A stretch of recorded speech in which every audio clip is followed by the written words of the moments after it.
मेरा नाम मनोज कुमार गुप्ता, सुभागिन देवी inter college.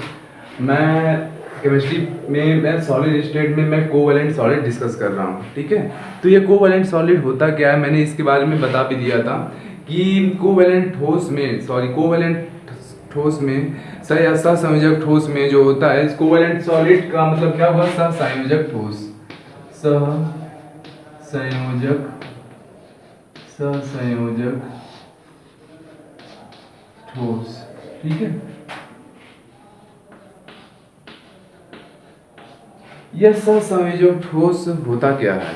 ठीक है, मैंने अगली क्लास में भी डिस्कस किया था कि इसमें जो सहसंयोजक ठोस में या कोवैलेंट सॉलिड में जो कण होते हैं आपस में सहसंयोजक बंध के द्वारा जुड़े रहते हैं। ठीक है, और उसके द्वारा क्या होता है, हमें सहसंयोजक ठोस का निर्माण होता है। मतलब कहने का मतलब क्या है कि सहसंयोजक ठोस का निर्माण ऐसे कणों के द्वारा होता है जो कण आपस में सहसंयोजक बंधों के द्वारा जुड़े रहते हैं। ठीक है, सहसंयोजक बंध का निर्माण इलेक्ट्रॉनों के दो परमाणुओं के बीच इलेक्ट्रॉनों के साझे से जो बनता है उससे क्या होता है, सहसंयोजक बंध का निर्माण होता है। मैं कह रहा हूँ सहसंयोजक बंध का निर्माण कैसे होता है, जब दो परमाणुओं के बीच इलेक्ट्रॉन का साझा होता है और उस साझे के दौरान जो बंध बनता है उसी बंध को हम क्या कहते हैं, सहसंयोजक बंध कहते हैं। मैंने इसके बारे में अगली क्लास में भी डिस्कस किया था, पिछली क्लास में। तो मैंने एग्जाम्पल भी दिया था डायमंड। ठीक है, अब इसमें भी एनसीईआरटी में एक और टॉपिक है, इसी में है सहसंयोजक ठोस में ग्रेफाइट। ठीक है, तो अब ये ग्रेफाइट जो है, ग्रेफाइट के बारे में देख लिया जाए। ये ग्रेफाइट, ठीक है, तो जो ग्रेफाइट की संरचना होती है ऐसे होती है, इस तरह से, ऐसे मतलब ये है आपका ऐसे कई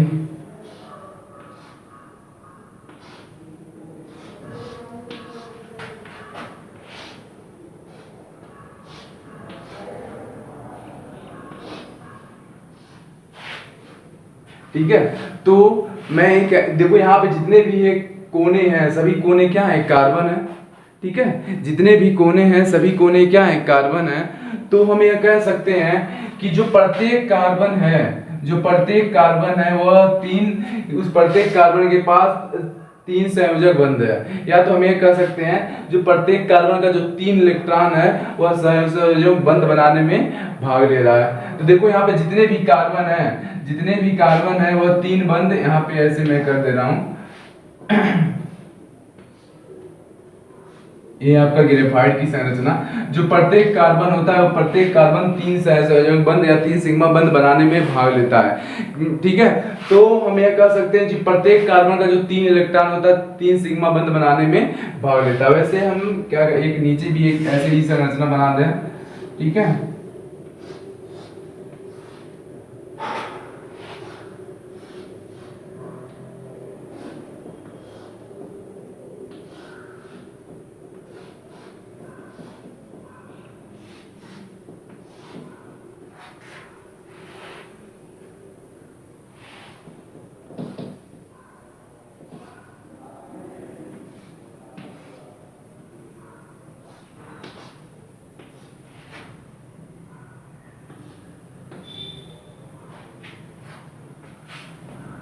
ठीक है, तो मैं ये कह रहा हूं कि हम जानते हैं जो कार्बन की जो परमाणु संरचना, कार्बन का जो इलेक्ट्रॉनिक विन्यास होता है क्या होता है, 1s2 होता है, 1s2 2s2 और 2p2। ठीक है, तो हम यह जानते हैं कि जब बंध बनता है तो वह बंध बनने में केवल बाहरी इलेक्ट्रॉन ही भाग लेता है। तो बाहरी कोश में, कार्बन के बाहरी कोश में कितने इलेक्ट्रॉन है, 2 2 4। ठीक है, जब भी कोई सिग्मा बंध या पाई बंध बनता है तो उस बंध बनने में केवल कौन से इलेक्ट्रॉन भाग लेते हैं, सिर्फ बाहरी कोश के जो भी इलेक्ट्रॉन है वही भाग लेते हैं। अंदर कोश में जो भी इलेक्ट्रॉन है वह भाग नहीं लेता। तो अंदर के कोश कैसे पता चला, यह अंदर का कोश है 1 लिखा है, अंदर का कोश यहाँ पे 2 लिखा है, इस वजह से बाहर कोश।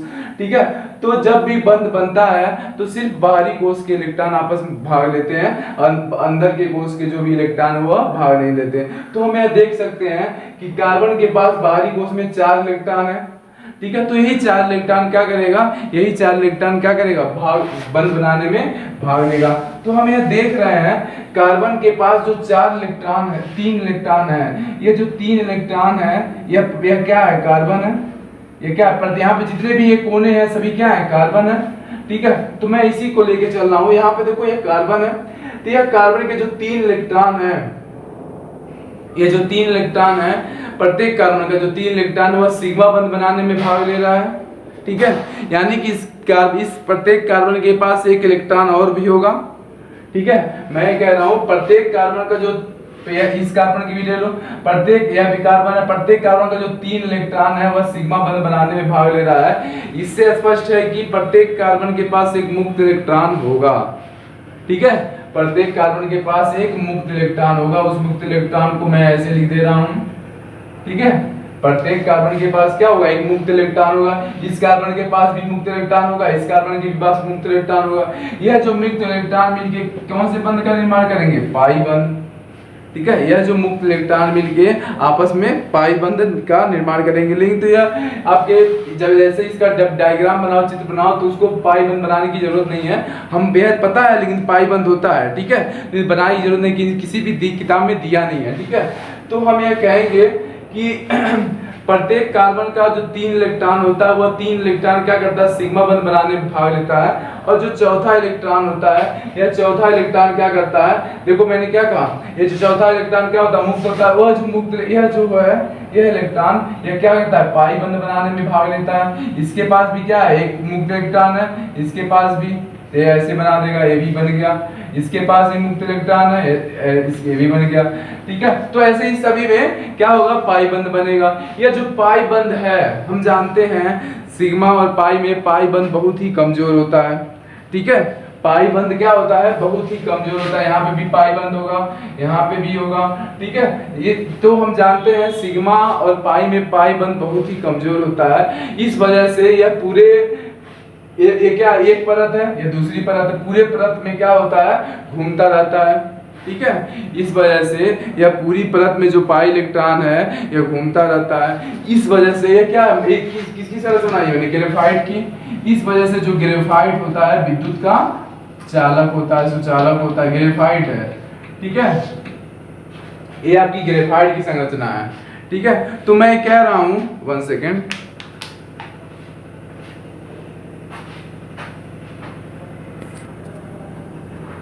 तो मैं कह रहा था कि प्रत्येक कार्बन के पास जो 3 इलेक्ट्रॉन है वो 3 इलेक्ट्रॉन क्या हो रहा है, सिग्मा बंध बनाने में भाग ले रहा है। 1 सिग्मा, 2 सिग्मा, 3 सिग्मा। ठीक है, लेकिन तो जो चौथा इलेक्ट्रॉन है, वो जो चौथा इलेक्ट्रॉन है वो पाई बंध बनाने में भाग ले रहा है। ठीक है, तो चौथा प्रत्येक कार्बन के पास, ऐसे हम पूरी संरचना बना सकते हैं। इसके पास भी एक मुक्त इलेक्ट्रॉन है, इसके पास भी एक मुक्त इलेक्ट्रॉन है, पाई बंध बना दिया दोनों मिलके, ऐसे हम समझ सकते हैं। इस कार्बन के पास भी एक मुक्त इलेक्ट्रॉन है और इस कार्बन के पास भी एक मुक्त इलेक्ट्रॉन है, यह आपस में मिलके क्या बना देगा, सिग्मा बंध बना देगा। ठीक है, तो ऐसे ही क्या होता है, पूरे वलय में, पूरे परत में क्या होता है, ऐसे पाई बंध बने रहते हैं। यहाँ पे भी बन गया। ठीक है, यह जो पाई बंध होता है, हम जानते हैं सिग्मा तथा पाई में, तो पाई बंध क्या होता है, बहुत ही कमजोर होता है। कमजोर होने की वजह से क्या होता है, पूरी परत में क्या होता है, घूमने लगता है। पूरी परत में यह क्या होता है, ऐसे पूरा करेगा, घूमता रहेगा। इस वजह से जो ग्रेफाइट होता है वह ग्रेफाइट विद्युत का सुचालक होता है। हम ये इलेक्ट्रॉन है। ठीक है, हम लोग ये जानते हैं, अगर इलेक्ट्रॉन गति करता है तो विद्युत प्रवाहित होगा। ठीक है, लेकिन यहाँ पे क्या इलेक्ट्रॉन गति कर रहा है, इस वजह से जो ग्रेफाइट है, ग्रेफाइट क्या है, विद्युत का सुचालक है। ठीक है, तो अब हमने यह जान गए कि यहाँ पे भी ऐसी संरचना बना सकते हो, सेम ऐसे बना भी सकते हो, एग्जाम में भी बना सकते हो, कोई बात नहीं, नोन चीज है। ठीक है, नहीं तो एग्जाम किताब नहीं बना सकते हो, सही है ये भी। ठीक है, आखिर विद्युत का प्रवाह कैसे हो रहा है, इसी पाई इलेक्ट्रॉन के एक स्थान से दूसरे स्थान के जाने से ही क्या होता है, विद्युत का प्रवाह हो रहा है। और ग्रेफाइट किसकी तरह व्यवहार करता है, ग्रेफाइट विद्युत सुचालक की भांति व्यवहार करता है। ठीक है, तो अगर इलेक्ट्रॉन एक स्थान से दूसरे स्थान को जा रहा है, ठीक है, अगर इलेक्ट्रॉन एक स्थान से दूसरे स्थान को जा रहा है, वही पाई इलेक्ट्रॉन, तो इस प्रक्रिया को हम विस्थानीकरण कहते हैं। विस्थानीकरण, बी स्थानीकरण, इसको इंग्लिश में डीलोकेलाइजेशन कहते हैं। डीलोकेलाइजेशन,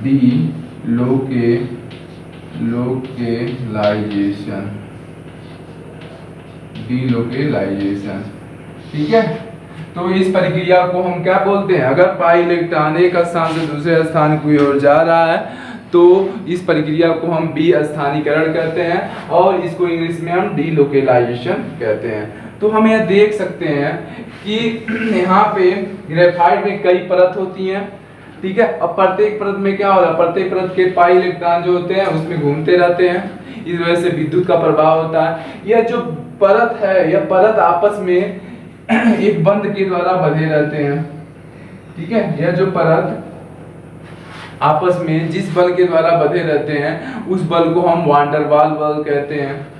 वान डेर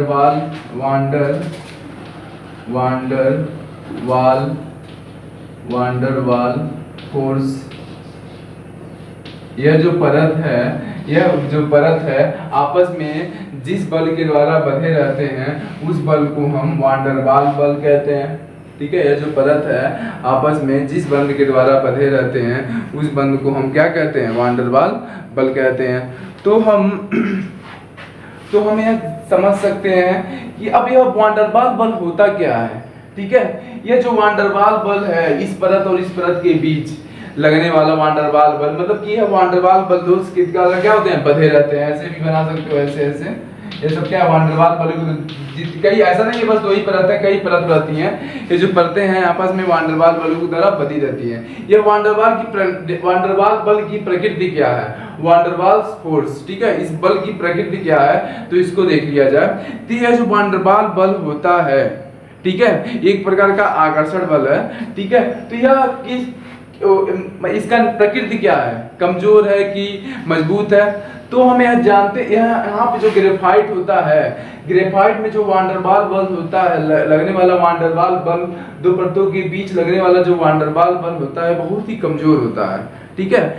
कमजोर होने की वजह से यह जो परत है, दोनों परत आप एक दूसरे के ऊपर क्या कर सकते हैं? सरक सकते हैं, एक दूसरे के ऊपर गति कर सकते हैं, ठीक है। मैंने क्या कहा कि ग्रेफाइट में क्या होता है? ग्रेफाइट के दोनों परतों के बीच एक बल लगता है, ग्रेफाइट के दोनों परतों के बीच एक बल लगता है। अब यह जो लगने वाला बल है इस बल को हम क्या कहते हैं? वान डेर वाल बल कहते हैं। अब इस बहुत ही कमजोर इस वान डेर वाल बल कहते हैं। यह जो वान डेर वाल बल होता है बहुत ही कमजोर होता है। कमजोर होने के नाते यह जो ग्रेफाइट की दो परतें होती हैं वो एक दूसरे के ऊपर क्या कर सकती हैं? सरक सकती हैं, या ऐसे भी कह सकते हो या एक दूसरे के ऊपर क्या कर सकती हैं? गति कर सकती हैं, ठीक है। तो हमने क्या कहा? तो हमने फिर से मैं इसको रिपीट कर दे रहा हूं कि ग्रेफाइट के जो प्रत्येक कार्बन है, प्रत्येक कार्बन का जो 3 इलेक्ट्रॉन है और 3 इलेक्ट्रॉन क्या कर रहा है? 3 सिग्मा बंध बनाने में भाग ले रहा है, और जो चौथा इलेक्ट्रॉन है, चौथा इलेक्ट्रॉन पाई बंध बनाने में भाग ले रहा है, ठीक है। चौथा इलेक्ट्रॉन क्या कर रहा है? पाई बंध बनाने में भाग ले रहा है।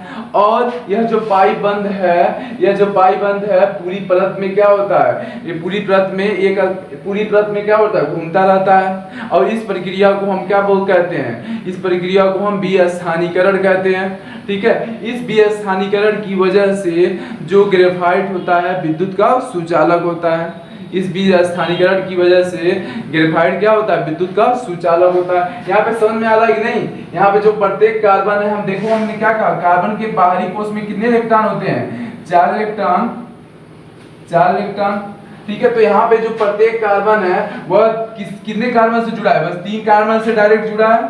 ये देखो, एक यहाँ इस कार्बन को देखो, यह जो कार्बन है कितने कार्बन से जुड़ा है? एक कार्बन, यह दूसरा, यह तीसरा, ठीक है। प्रत्येक कार्बन ऐसे ही सभी होगा, ठीक है। जैसे यहाँ पे भी देख लो, यह जो कार्बन है इस कार्बन से जुड़ा है, इस कार्बन से जुड़ा है, और ऊपर वाले कार्बन से जुड़ा है, ठीक है। ऊपर भी कार्बन होगा, ठीक है। ऐसी बहुत बड़ी संरचना बनती है।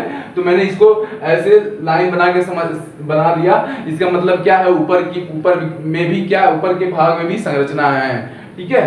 तो हमने देखा यह जो प्रत्येक कार्बन है, प्रत्येक कार्बन का जो 3 इलेक्ट्रॉन है वह 3 कार्बन से बंधा हुआ है। मैंने क्या कहा? ग्रेफाइट का जो प्रत्येक कार्बन है, हम जानते हैं कार्बन के बाहरी कोश में 3 चार इलेक्ट्रॉन, 1 2 3 या 4। कार्बन के बाहरी कोश में कितने इलेक्ट्रॉन? 4 इलेक्ट्रॉन। और कार्बन का सॉरी और कार्बन का बस 3 इलेक्ट्रॉन ही क्या करता है? 3 कार्बन से बंधा होता है। यहाँ पे मैंने क्या बनाया, मैंने क्या कहा, प्रत्येक कार्बन होता है केवल सिर्फ 3 कार्बन से बंधा रहता है, और तीनों कार्बन से क्या होता है? सिग्मा बंध के द्वारा बंधा रहता है। यहाँ पे बन गया सिग्मा बंध, यहाँ पे बन गया सिग्मा बंध, यहाँ पे बन गया सिग्मा बंध, ठीक है।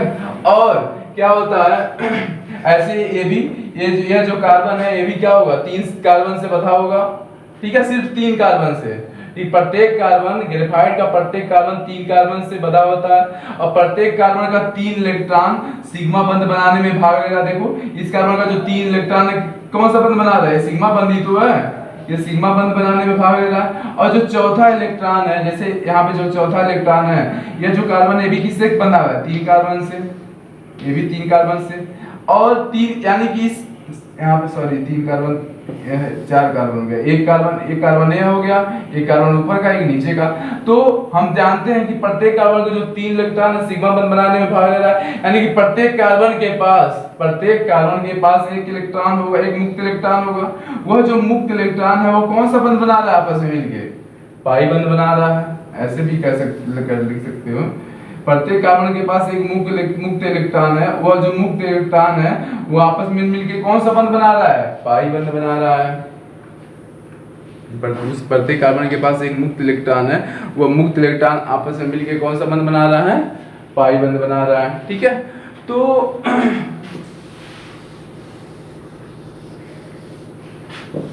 तो हमने क्या कहा कि यहाँ पे ग्रेफाइट के प्रत्येक कार्बन के पास 3 इलेक्ट्रॉन है, और वह 3 इलेक्ट्रॉन 3 कार्बन से सिग्मा बंधों के द्वारा जुड़े रहते हैं, ठीक है। और प्रत्येक कार्बन के पास एक मुक्त इलेक्ट्रॉन होता है, वह मुक्त इलेक्ट्रॉन पाई बंध बनाने में भाग लेता है। और यह जो पाई इलेक्ट्रॉन होता है, यह जो पाई इलेक्ट्रॉन होता है पूरी परत में क्या करता है? पूरी परत में एक स्थान से दूसरे स्थान की ओर घूमता रहता है। इस प्रक्रिया को हम क्या बोलते हैं? विस्थानीकरण बोलते हैं, इंग्लिश में इसे डीलोकेलाइजेशन कहते हैं। और इसी प्रक्रिया के द्वारा जो ग्रेफाइट होता है वह विद्युत का क्या होता है? सुचालक होता है। इस प्रक्रिया के द्वारा क्या होता है? ग्रेफाइट क्या होता है? विद्युत का सुचालक होता है, क्योंकि हम जानते हैं कि अगर इलेक्ट्रॉन गति करता है एक स्थान से दूसरे स्थान की ओर, इस वजह से उस प्रक्रिया के द्वारा क्या होता है? विद्युत का प्रवाह होता है। आप लोग पढ़े होंगे फिजिक्स में भी, जब इलेक्ट्रॉन गति करता है तो क्या होता है? विद्युत का प्रवाह होता है। तो क्या होता है? जैसे ही इलेक्ट्रॉन डीलोकेलाइजेशन हुआ, विस्थानीकरण हुआ, तो इस प्रक्रिया से क्या होगा? ग्रेफाइट में विद्युत का प्रवाह होता है। ग्रेफाइट क्या? विद्युत का सुचालक है, ठीक है, विद्युत का सुचालक की तरह कार्य करता है, ठीक है। अब देखो, अब जो ग्रेफाइट का जो प्रत्येक परत है आपस में जिस बलों के द्वारा जुड़े रहते हैं उस बल को हम क्या बोलते हैं? वांडरवाल बल कहते हैं। ग्रेफाइट के 2 परत आपस में जिस बलों के द्वारा बंधे रहते हैं उस बल को हम वांडरवाल बल कहते हैं, ठीक है। और यह जो वांडरवाल बल है दोनों कई परतों के बीच, यह जो बल है बहुत ही कमजोर बल होता है। वांडरवाल बल 2 परतों के बीच बहुत ही कमजोर होता है। इस वजह से जो ग्रेफाइट की परतें हैं एक दूसरे के ऊपर क्या कर सकती हैं? सरक सकती हैं, एक दूसरे के ऊपर गति कर सकती हैं। इस वजह से जो वांडरवाल बल की बहुत कमजोर होने की वजह से क्या होती है? ग्रेफाइट की जो परतें होती है एक दूसरे के ऊपर क्या करती हैं? सरक सकती हैं, ठीक है। तो ये हो गया सहसंयोजक ठोस। अब देखो यह जो यहाँ पे सहसंयोजक ठोस क्यों कर रहे हैं? यहाँ पे जो प्रत्येक कार्बन है किस बंध के द्वारा जुड़े हैं? सहसंयोजक बंध के द्वारा। सहसंयोजक मतलब क्या? सहसंयोजक बंध का निर्माण इलेक्ट्रॉन के साझे के द्वारा हुआ। यह जो बंध है, जो सिग्मा बंध है, पाई बंध है, ये सब क्या है? सहसंयोजक बंध ही तो है। यह सहसंयोजक बंध का निर्माण किससे होता है? इलेक्ट्रॉन के साझे के द्वारा ही होता है, ठीक है। तो इसी वजह से इसको क्या कहते हैं? सहसंयोजक ठोस कहते हैं, ठीक है। अब हमने देखा कि क्रिस्टलाइन ठोस 4 प्रकार के होते थे। मैंने डिवाइड किया था स्टार्टिंग में। क्रिस्टलाइन ठोस 4 प्रकार के होते थे। आणविक ठोस, दूसरा आणविक ठोस था, और दूसरा क्या था? आयनिक ठोस, और तीसरा धात्विक ठोस, और चौथा सहसंयोजक ठोस। तो आणविक ठोस को मैंने 2 भागों में विभाजित किया था, ध्रुवीय आणविक ठोस और ध्रुवीय आणविक ठोस, ठीक है।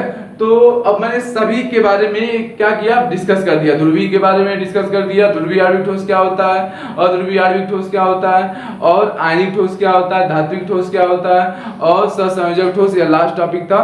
ठीक है, तो मैंने सारे के सारे जितने भी टॉपिक थे वह सभी को मैंने डिस्कस कर दिया। ठीक है, अब इसके बाद से हम एक नई टॉपिक डिस्कस करने जा रहे हैं, तो उसको देख लिए। ठीक है,